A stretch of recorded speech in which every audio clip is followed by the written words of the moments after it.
أعوذ بالله من الشيطان الرجيم. بسم الله الرحمن الرحيم.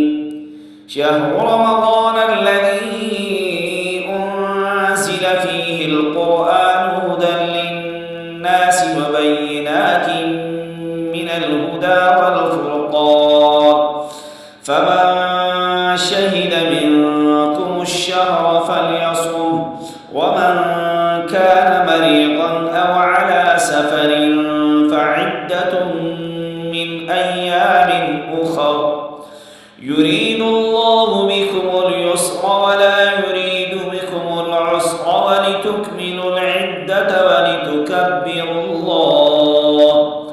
ولتكبروا الله على ما هداكم ولعلكم تشكرون.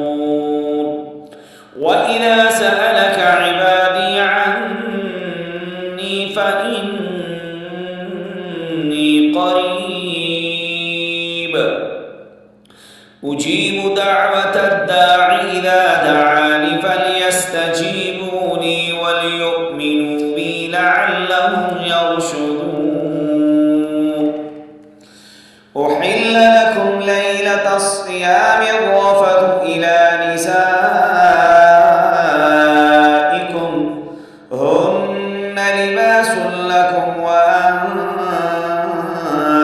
لباس لهن، علم الله أنكم كنتم تختانون أنفسكم فتاب عليكم وعفى عنكم، فالآن باشروهن وابتغوا ما كتب الله لكم، وكلوا واشربوا حتى يتبين لكم الخيط الأبيض من الخيط الأسود من الفجر، ثم أتموا الصيام إلى الليل، ولا تباشروهن وأنتم عاكفون في المساجد، تلك حدود الله فلا